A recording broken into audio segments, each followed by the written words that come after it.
Salam Bapak Ibu Saudara, kembali lagi di Studio Kristen Channel. Terima kasih sudah mendukung perkembangan channel ini dengan cara subscribe, komen, dan share. Bapak Ibu Saudara, pada kesempatan kali ini kita akan mendengarkan debat-debat antara apologet Kristen Indonesia bersama polemikus Islam. Mari kita dengarkan debat ini dan mari kita simak dengan baik. Selamat menyaksikan. Tuhan Yesus memberkati kita. Bahasa Arab sudah diklaim sebagai milik Islam, ya, jadi yang lain tidak boleh. Bagaimana kita mau menutup fakta terhadap kekristenan yang juga sudah ada di Arab, gitu loh, ya. Kristen Arab juga sudah menggunakan istilah itu, ya, untuk Allah Bapa, Allah Anak, dan Allah Roh Kudus, ya. Nah, itu sudah dipakai, ya, dalam tradisi gereja Koptik di Syria, di Mesir, itu sudah. Ya, jadi teman-teman saya harap juga pelajari lebih dalam dari sudut pandang yang lebih luas gitu ya, bukan dari data-data Islam yang notabene memang kita tahu ya datang di akhir ya, bukan yang pertama. Jadi waktu datang di akhir itu seolah-olah mau mengetahui semuanya, padahal mungkin hanya kurang literasi saja, hanya klaim-klaim dari pihak sendiri saja. Silakan Kiamat 3 menit. Oke, boleh dipersilakan Kak Ica, boleh di-pause dulu. Oh, lewat waktunya. Ya, jadi gini ya, kalau Allah itu sebetulnya kan artinya sesembahan. Makanya tadi saya tunjukin ketika Endang itu mau nipu orang banyak, terus udah saya tunjukin bahwasanya di dalam tafsir Rasak itu merujuk kepada explain dari Torah in Arabic. Ya, jadi itu memang bahasanya bahasa Ibrani, tapi kemudian ini ditranslasinya atau di-explainnya ke Arabik. Makanya nama sesembahan Elohim itu dibuatnya adalah Allah, gitu ya. Jadi nggak ada hubungannya sama Allah SWT, apalagi pengajaran Allah SWT yang maha sesat. Nah, oke, sekarang saya mau tunjukin ya. Tadi Sidik mau sok-sokan ngajarin saya, tapi masih kurang literatur. Bacaannya kan website dia. Boleh di-pause dulu, Kak Ica. Waktu saya kebuang.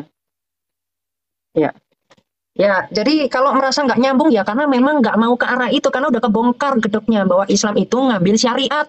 Sebetulnya jadi masalah itu orang pagan Quraisy yang dizolimi oleh Muhammad dan antek-anteknya untuk bisnis.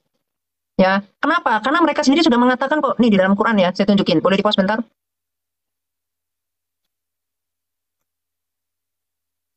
Nih, di dalam Al-Anfal ayat 31 dikatakan gini, dan apabila ayat-ayat kami dibacakan kepada mereka, jadi Quran ini kitab klarifikasi. Ya, mereka berkata, sesungguhnya kami telah mendengar, nih orang jahiliyah mengatakan demikian ke Muhammad. Sesungguhnya kami telah mendengar ayat-ayat seperti ini. Jika kami menghendaki, niscaya kami dapat membacakannya yang seperti ini. Al-Quran ini tidak lain, hanyalah dongeng orang-orang terdahulu. Dongeng. Makanya saya bisa nunjukin ada 20, setidaknya ada 20 dongeng yang ada di dalam Quran. Misalkan di dalam abad ketiga ada Injil Thomas dicomot sama Quran. Itu Isa membuat burung dari tanah liat, itu dongeng. Kemudian Abraham dibakar, itu salah tulis. Jadi salah tulisnya di dalam Targum kemudian dijadikan ayat di dalam Quran. Jadinya Ibrahim dibakar. Ini gimana konsepnya? Typo kok jadi ayat Quran, cerita anak-anak kok jadi kitab. Ini kan makin kocak Islam ini. Nah, lalu boleh di-pause bentar? Ya, di dalam surah An-Nahl ayat 57, semua umat Islam percaya bahwasanya Quran itu adalah perkataan Allah. Tapi gimana kalau Allah berkata gini, dan mereka mengatakan anak perempuan bagi Allah, no, bagi aku. Jadi orang-orang pagan Quraisy itu menetapkan anak perempuan bagi Allah. Lalu Allah mengklarifikasi. Harusnya kan bukan mengatakan gini, mereka itu tidak seharusnya menetapkan, tapi tidak ada kata-kata ini. Makanya saya bisa menunjukkan sumber bahwasanya di sini dikatakan apa? Al-Quran mengakui Allah sebagai dewa pagan pra-Islam. Kenapa? Karena nama sesembahannya sama. Boleh di-pause bentar? Nih ya, jadi Abdul Muthalib itu mempersembahkan anaknya Abdullah kepada Dewa Hubal. Ini di dalam Sirah Nabawiyah, diserahkan kepada patung Hubal. Nah, kemudian yang lucunya kita lihat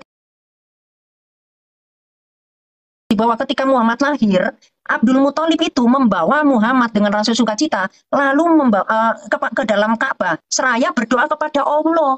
Lu kok bisa nama sesembahannya Abdullah ini sama dengan sesembahan Islam? Yang mana Abdullah itu adalah pagan Quraisy. Silakan. Tadi saya tunjukkan data-datanya lebih banyak. Silakan. Data dari Hong Kong itu. Silakan Bang Sidik. Bang Sidik, silakan Bang. Saya 2 menit aja. Oke ya. Oke. Ini data ini baru ya. Tadi kamu mengutip katanya kisah dongeng Isa buat burung ya. Perhatikan ini ya, tafsir perjanjian baru. Ini dari jelas ya, dari Katolik ya, penerbitnya ya. Anggota seks sama penerbit Katolik Indonesia. Coba perhatikan di halaman 165, Saudara. Ternyata Alkitab Injil itu gak jelas asal-usulnya. Perhatikan ini. Pengarang sesungguhnya dari Injil ini seperti juga dengan pengarang ketiga Injil lainnya tidak kita ketahui. Ini kalau hadis mardud, hadis maudu, hadis palsu. Alkitab ini nggak jelas asal-usulnya, saudara. Ini data ya, bukan penghinaan ya, tafsir perjanjian baru. Bahkan Paulus saja suka mengutip data-data apokrif tentang kenikmatan surga. Perhatikan, 1 Korintus 2 ayat 9. Tetapi seperti ada tertulis bla bla bla bla bla bla bla yang disediakan Allah untuk mereka yang mengasihi Dia. Jadi Paulus ini mengutip Injil yang asli bahwa di dalam surga ada kenikmatan, ya. Ini Paulus dikutip dari mana? Karena kalau kita perhatikan diksi, narasi ini tidak pernah ada di dalam perjanjian lama dan tidak pernah ada di dalam gospel yang 4 itu. Ternyata Paulus mengutip dari Injil yang asli, saudara. Nih, perhatikan ini ya. Mungkin juga Paulus mengutip sebuah kitab apokrif yang berjudul Apokalips Wahyu Elia. Jadi kalau kamu menuduh, oh itu mengutip apokrif, Paulus saja junjunganmu itu mengutip kitab apokrif, kitab palsu dikutip oleh si Paulus. Dor, meong, meong, meong, meong, meong. Oke. Lalu tadi mengatakan kamu, saudara, Exodus 20, perhatikan saudara-saudara yang terkasih, Anohi Adonai Eloheha. Makanya bagaimana mungkin kamu menjabarkan bahasa Ibrani sedangkan kamu terjemahan, saudara? Anohi akulah Adonai Yud Hevavet Tetragrammaton. Ini adalah proper name, Husemi, kata Torah, dia adalah namaku. Eloheha, Tuhan kamu. Di dalam tafsir rasa, kata Adonai Yud Hevavet adalah Allah. Sedangkan di dalam konsep Yahudi dan Islam yang namanya proper name tidak diterjemahkan. Makanya kalau kamu tanya orang Islam di Inggris, siapa Tuhanmu? Allah. Tidak jadi Yesus, tidak jadi Eloh. Semua Allah, saudara. Jadi jangan asumsi ya. Nah, satu tadi itu yang saya komentari. Lucu juga ya kalau debat dengan orang yang tidak kompeten begitu. Dan permasalahan yang harus kalian sadari, saudara. Ternyata Yesus itu menyembah Allah katanya begitu ya. Lalu oh ya, bukan itu. Pernyataan si Jeki Sembiring ya mengenai si Nyi Amat atau LGBT ya tadi. Bagaimana dengan Abdullah? Saudara, yang kita permasalahkan itu memang terjemahan LAI, di mana terjemahan LAI menerjemahkan Allah sebagai generic name. Kenapa Abdullah itu bapaknya Nabi Muhammad SAW namanya hamba Allah? Karena Allah yang disembah oleh Ismail, Allah yang disembah oleh Ishak, yaitu Allah namanya, makanya disebut Abdullah. Sedangkan tidak ada kemudian Allah di dalam generic name, di dalam Greek Bible. Kenapa? Ini terjemahan. Karena di dalam original teks bahasa Ibrani sendiri jelas di sini bahwa sesungguhnya Tuhan bangsa Israel bernama Allah, Annallahu Rabbuka. Jadi yang kita permasalahkan begini, saudara ya. Aduh, waktunya ya. Yang kita permasalahkan itu adalah terjemahan LAI. 1 menit aja, saya 1 menit aja, Bang. Saya 1 menit aja, silakan. Jadi gini, Bang, yang dipermasalahkan oleh kita itu bagaimana kegabrulan pihak LAI yang silakan Bang Yonatan, saya ambil 1 menit aja. Iya, ya. Yang jadi masalah adalah mereka menerjemahkan sesuatu yang tidak sesuai peruntukannya. Allah proper name. Kenapa jadi generic name? Kamus Al-Munjid sendiri memberikan sebuah klarifikasi bahwa Allah itu adalah Al-Ismu Dzatil Wujud, nama pribadi. Kenapa di dalam kalian ini menjadi generic name? Paham sampai sini? Silakan Bang Sidi. Istri aku, makasih. Ya, saya lihat ini si Kiamat udah melebar, jadi terpaksa saya melebar ya, Kiamat ya, Nyirati. Jangan melebar-melebar, ditanya-tanya nggak mau jawab kamu. Nah sekarang kalau kamu melebar, saya akan melebar ya, sebelum saya masuk di ajaran paganmu ya. Nah sebelum saya masuk di ajaran pagan dan siapa Yahweh atau Yahweh itu, kalau kamu udah melebar, nah ini kitabmu. Kitabmu ini gimana ini, gabrul nih kamu. Nyirati, ini kitabmu sebelum kanon nih, sebelum 45. Ini 45 loh. Ini. Injil Markus, Injil Matius, Injil Yohanes, Dialog Juru Selamat, Injil Barnabas, apa segala macam nih ya, Nyirati. Nah, ini. Injil Maria, Injil Matius. Kamu kan udah melebar nih, terpaksa saya melebar nih, Nyirati ya. Nih. Jadi ini diambil cuma 4 loh. Nah, sekarang kalau kamu harus mau melebar dengan narasimu yang liar, kamu nggak menjawab dari tadi gitu loh. Di dalam bahasa Yunani mana kata Allah di situ yang diminta? Kalian jawab itu. Jangan melebar gitu loh. Jangan melebar kemana-mana. Kalau kamu melebar, ayo kita bisa melebar gitu loh. Ditanya lain, jawab lain. Apa ini? Dari tadi kami memaparkan tentang proper name nama Allah. Apa yang kamu sebut-sebut? Kalau kamu melebar boleh. Oke, saya akan tunjukkan ajaran paganmu gitu loh. Ngarang kamu ya, Nyirati. Oke ya. Silakan lanjut, Pastor Jeki. Lanjut. Silakan. Oke, aku ya. Ya, siap-siap para kadrun. Boleh diperbesar, Kak Ica. Jadi begini ya, bukan saya nggak mau jawab, tapi pertanyaan terlalu sepele. Itu loh, kayak jawabin anak-anak. Mana kata Allah di dalam bahasa Yunani loh, itu kan theos. Jadi Anda ini tahu rumpun semitik nggak? Kalau cuman kayak begitu saya males jawabnya, nggak bermutu. Makanya saya bongkar-bongkarin kedoknya Islam. Itu ya. Jadi gini.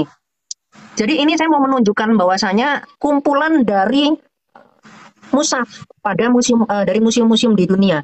ya. Ini merupakan proyek dari dari bahasa apa sih ini? Bahasa Jerman, dari Jerman ya.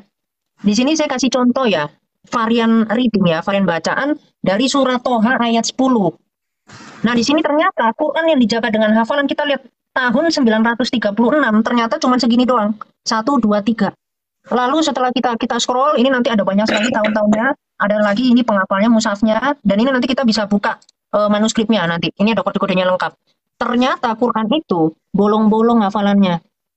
Dan baru disempurna nanti di era tahun 1924, yaitu kanonisasinya. Yang mana kalau Quran sekarang itu adalah versi Hafs. Nah, saya bisa nunjukin lagi literatur banyak. Versi Hafs di dalam Musnad Ahmad jilid 2 itu diriwayatkan dari seorang penipu dan pencuri. Gimana ada mantan nabi dijadikan yang hafalannya dia, ya, yang penyempurnaan dari dia, ini dijadikan Quran sekarang. Jadi Quran sekarang itu setara tulisannya penjahat. Tuh, terimalah kebenaran, ya. Nah, ini saya tunjukkan. Nih, jadi ada kesalahan di dalam Quran yang kemudian ini kita bisa lihat ada kategorinya. Dan ini kalau yang sampai bawah, ini adalah yang dihapus kalau yang warna merah. Nah, nanti kalau mau kajian, manuskrip saya ada data-data, mau kritik teks lengkap. Manuskrip mana ayat ini dituduh sama Endang palsu, saya bisa tunjukkan dari manuskrip ini lengkap data saya tentang manuskrip. Persiapkan kalau Anda mampu berbicara tentang mushaf juga. Karena saya juga data-data mushaf, bagaimana Quran itu kepalsuannya seperti apa, saya lengkap. Ya. Dan selanjutnya, Al-Quran itu kitab dongeng. Cerita anak-anak dijadikan kitab. Jadi kalau sekarang ada cerita majalah Bobo, itu dijadikan Quran. Contohnya nabinya Islam ini kan 124.000, misalkan Endang mau jadi nabinya Islam. Nah, itu cerita Bobo dijadikan ayat oleh Endang. Itulah Muhammad saat itu. Jadi cerita anak-anak Yahudi, Ya'juj Ma'juj itu diambil dijadikan ayat. Ya, cerita abad ke-6. Tahun 500-an. Isra Mi'raj juga cerita tawar-tawaran sholat juga jadi ayat. Ini lengkap ini sumber-sumbernya. Saya bisa tunjukkan satu persatu. Ya, Sidratul Muntaha ini ya. Jadi cerita-cerita dongeng semua Al-Quran itu. Tapi lucunya umat Islam percaya sama cerita anak-anak. Makanya Yahudi itu melepeh Islam. Yahudi itu nggak sudi sama Islam. Karena cerita mereka itu cerita anak-anak dengan terang-benderang dijadikan ayat sama Islam. Ya, terus di dalam satu Tawarikh nih ya, saya tunjukkan ya. Di dalam satu Tawarikh 16 ayat 26 dikatakan apa? Sebab segala Allah, bangsa-bangsa adalah berhala. Jadi Allah SWT itu sudah dinyatakan sebagai sesembahan berhala. Itu ya. Lanjut. Nih, saya tunjukin lagi. Bentar, boleh di-pause bentar? Nah, ini ya. Jadi Abdul Muthalib itu mempersembahkan Abdullah kepada Dewa Hubal. Yang kemudian Abdul Muthalib ini membawa cucunya yaitu Muhammad berdoanya kepada Allah. Jadi nyambung nggak? Sesembahan berhala itu sama dengan sesembahan Islam. Jadi sesembahan Islam ya sesembahan berhala. Makanya Muhammad mengajarkan apa? Cium batu. Cium batu Hajar Aswad di dalam hadis Ahmad 5364 dikatakan menghapus dosa. Sedangkan di dalam Quran surat 39 ayat 53, oh belum menghapus dosa. Jadi Islam ini nggak punya Tuhan. Tuhannya itu batu. Tuhanmu itu batu. Tuh, makan batumu tuh. Lalu Muhammad juga mengatakan, siapa yang meminum kencingnya maka diharamkan masuk neraka. Nah, minum kencing Muhammad aja Muhammad bisa mengatakan nggak masuk neraka. Bahkan di dalam Quran, taat kepada Muhammad, taat kepada Allah. Kok bisa ada pribadi yang tidak dikatakan bersalah sedikit pun disetarakan sama Tuhan? Loh ya, Tuhanmu itu bukan Allah Muhammad. Makanya Islam itu kepanasan kalau Muhammad itu disenggol. Kenapa? Karena anak yatim. Karena Tuhannya itu Muhammad.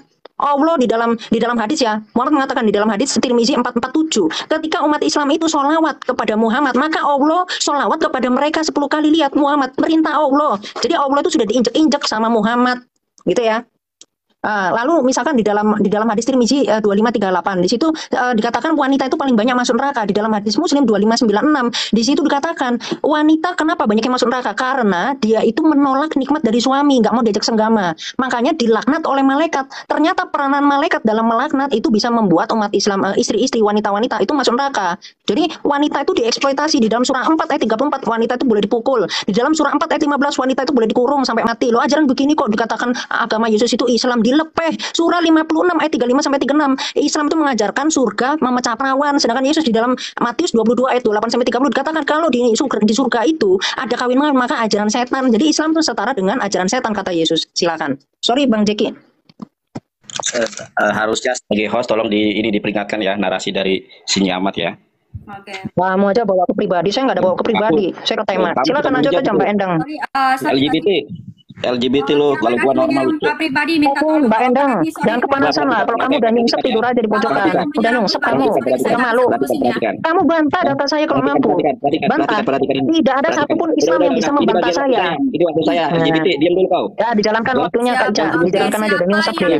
Siapa yang menyerang pribadi, maaf saya akan turunkan. Maaf. Iya, dia tadi nyerang Islam nih, Cak. Lu didiamkan dia. Perhatikan ini ya. Saya berbicara langsung dengan orang Yahudi. Orang Yahudi tidak pernah kenal Yesus dan tidak mengakui sebagai nabi dia. Tuyan. Ya selesai lah, akhi. Ya selesai lah, akhi. أنبا شال شالوا بليه يعني Mihu Yehoshua. Yehoshua Hamasiah, Yesus. Ayo dia Yesus. يوشوا كمان يشو Yehoshua Hamasiah, Yesus. Atayo dia. نطريم Who Nevi, lo Nevi. لطفي Lo Nabi. Oh, dia bukan nabi katanya. Ini نبي Lo Mesiah. Yehoshua Lo Mesiah. Oke ya. Nah, oke. Nah, Jadi orang Yahudi sendiri yang tahu bahasa Ibrani itu mengaku Yesus bukanlah seorang nabi, bukanlah seorang Mesias. Perhatikan ini ya. Jadi saya tadi membahas di dalam original teks tidak pernah kemudian Yesus itu menyembah Theos. Yang disembah oleh Yesus adalah Allah. Ini bahasa Ibraninya, ini bahasa Arab, ini bahasa Ibraninya ya. Ini apa namanya? Ibrani modernin, Ibrani klasik, ini Ibrani kursif. Ya. Allah. Jadi yang kita permasalahkan di sini adalah sebetulnya yang disembah oleh orang Kristen ini siapa? Lalu kenapa dia menjiplak Allah yang milik umat Islam gitu loh. Ini amat, kalau kamu mengatakan, kamu melebar kemana-mana ya. Jadi dua orang ini tidak sanggup kemudian menjawab pertanyaan kami. Yesus itu didoakan saudara. Matius 21 ayat ke-9 ya, di dalam bahasa Ibraninya.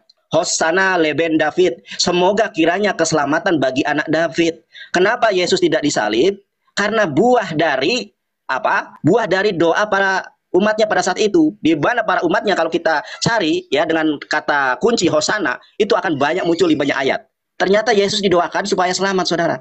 Makanya satu-satunya diksi di dalam perjanjian baru yang tidak pernah diterjemahkan adalah kata Hosanna. Kenapa? Karena kata Hosanna artinya adalah ya, semoga kiranya keselamatan bagi anak Daud. Ternyata tidak ada jaminan Yesus selamat. Yang membuat Yesus terjamin selamat itu adalah buah dari doa.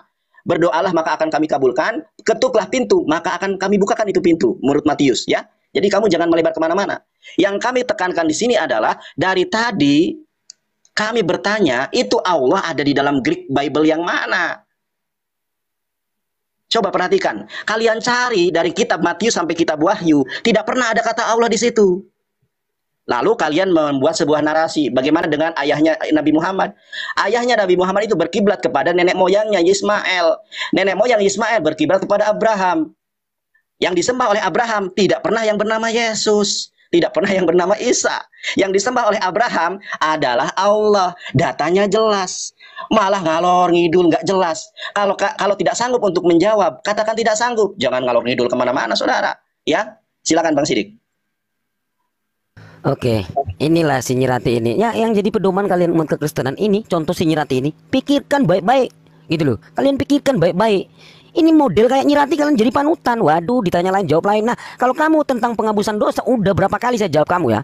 Tentang batu hajar aswad itu tidak ada mudarat sedikit pun itu ya. Dicium sama seperti gini loh. Saya cium malah, oke dada sayang ya. Apakah saya sembah batu HP itu? Tidak.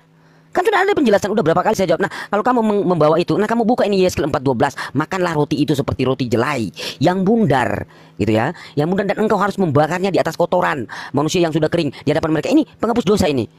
Ya, Yeskel 4:12, apalagi? Nah, dan kalau kamu membawa batu, nah kamu buka di dalam Kisah Para Rasul, yang kamu sembah itu Yesus. Di situ dikatakan apa? Yesus adalah batu yang dibuang oleh tukang-tukang bangunan.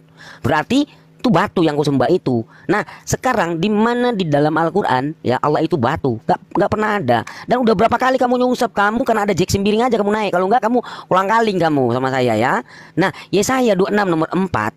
Percayalah kepada Tuhan selama-lamanya sebab Tuhan Allah adalah gunung batu yang kekal. Jedar-jedor kamu ya. Ibrani 12:29. Ajaran apa ini kamu ya? Kamu makanya jangan kabur-kabur. Ibrani 12:29 ya. Nah, ini Tuhanmu ada berapa? Ya, ini Ibrani 12:29. Sebab Allah kita adalah api. nyirati Allah kita adalah api. Nah, berapa Tuhanmu? Batu. Nah, kamu bawa batu gitu loh. Nah, nyirati ini jadi panutan ini kekristenan terhadap kamu. Waduh, parah loh. Parah, bisanya kamu cuma menghujat.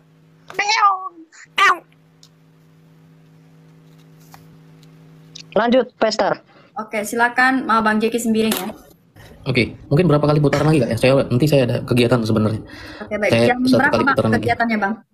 Ya? Nanti biar ada teman nanti biar gantiin Bang Jeki. Jam 5 Oh ya, Bapak. boleh nggak apa-apa nanti dinaikin siapa satu apologet yang ini. Kalau misalkan nggak ada, biar saya sendiri juga bisa. Ada Ini anak-anak kok ini. baik. Nanti Saya saya jawab dulu bukain tadi. semua, saya bongkarin Islam. Nanti saya pun jawab semua pertanyaan mereka. Silakan, Pastor. Oke. Silakan. Saya sedikit ya, karena tadi banyak mengutip ayat-ayat Alkitab yang tidak diketahui ya, teman-teman. Jadi menurut saya jangan sembarangan tafsir kalau tidak tahu. Ya, karena sesungguhnya teman-teman Islam juga tidak mengetahui tentang Injil dan Taurat. Ya, pengetahuan itu ada pada kami karena kami yang beriman, kami pegang barang itu. Ya, jadi kami bukan sekedar beriman, kami beriman dan kami pegang barang itu. Tadi Bro Yonatan mengatakan ya, mengambil ayat sesuatu yang saya hanya meluruskan ya, ketika Tuhan Yesus mengatakan begini. Ya, Yesus mohon didoakan tadi kata Hosana itu, bagaimana dengan Yohanes 16:24 sampai sekarang kamu belum meminta sesuatu pun dalam namaku. Mintalah maka kamu akan menerimanya supaya penuhlah sukacitamu. Tadi kalau dikatakan Hosana sebagai artinya keselamatan bagi dia atau keselamatan bagi Yesus.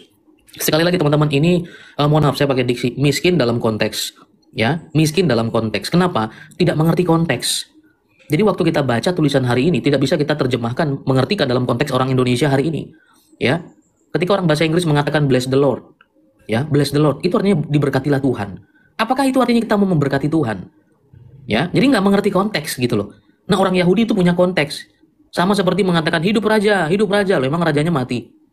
Ya, nah itu nggak mengerti konteks. Bagaimana Hosana itu juga dipakai bagian daripada liturgi, ya, bahwa Allah itu sang pemenang, Tuhan kita itu adalah sang raja, yang dimana keselamatan bagi dia, kehidupan bagi dia, itu sama seperti hidup raja, ya, bless the Lord, diberkatilah Allah. Loh, bagaimana mungkin kita mau memberkati Allah?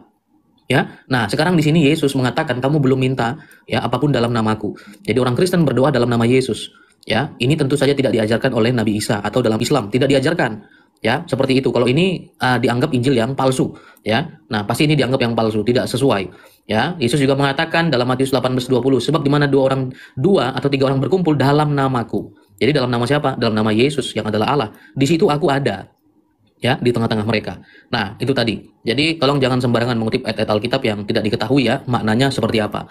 Nah, kemudian teman-teman sekalian, tadi Bro Asidik juga ya menggunakan atau pakai ayat Alkitab dengan sembarangan dan serampangan ketika menerjemahkan ya Yeskiel 4 ayat 12 bahwa makanlah roti itu seperti jelai bundar dan engkau harus membakarnya di atas kotoran manusia supaya kering di hadapan mereka. Dalam konteks apa ini penghapusan dosa?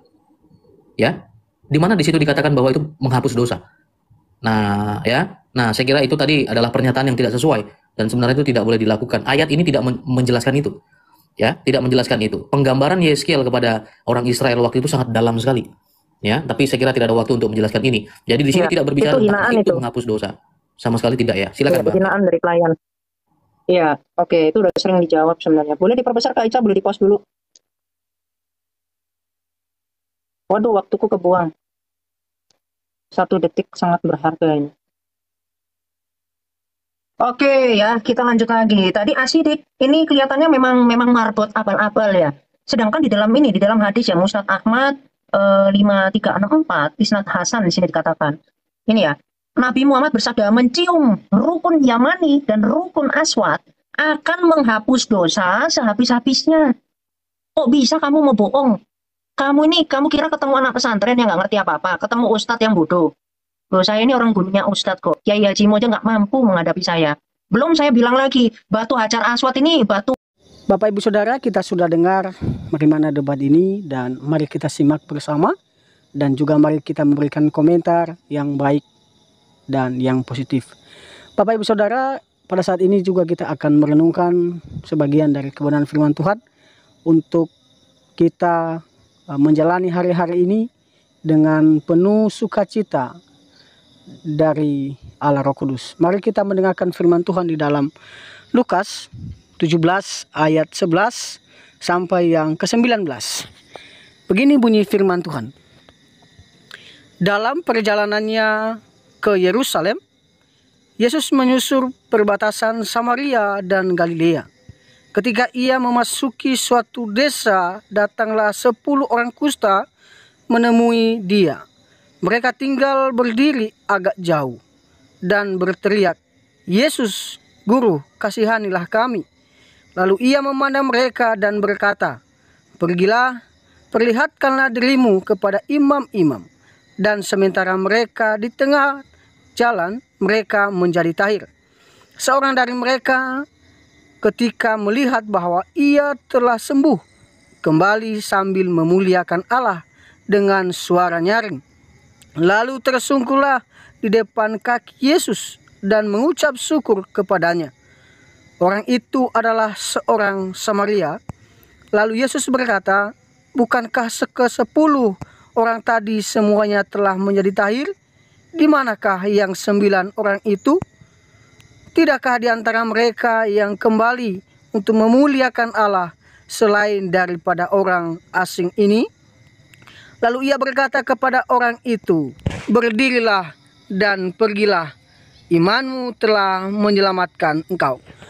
Dalam kebenaran firman Tuhan ini, kita melihat bahwa orang Samaria, orang yang dikucilkan oleh orang-orang Yahudi. Tapi kita melihat bahwa ketika dia mengalami perjumpaan dengan Tuhan, dalam penderitaannya, dalam penyakitnya, ketika Tuhan menyembuhkan dia, dia taat. Tuhan mengatakan kepada dia, pergi kepada imam. Ini menunjukkan suatu perintah bahwa harus pergi. Dan saat itu ketika dia pergi mengikuti apa yang Tuhan mau, dia seketika itu juga sembuh.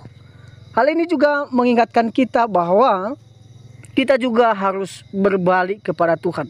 Dalam setiap persoalan hidup kita, dalam setiap permasalahan hidup kita, kita harus kembali kepada Tuhan, kita harus melibatkan Tuhan. Ya, jangan kita mencari dukun atau mencari hal-hal yang lain supaya kita dianggap bahwa kita lebih hebat, ya. Dukun lebih hebat atau orang lain lebih hebat. Maka dari itu Bapak Ibu, mari beriman kepada Tuhan dengan sungguh-sungguh dan beritakanlah firman Tuhan itu kepada siapa saja supaya mereka juga diberkati. Sekian saja firman Tuhan ini. Tuhan Yesus memberkati kita.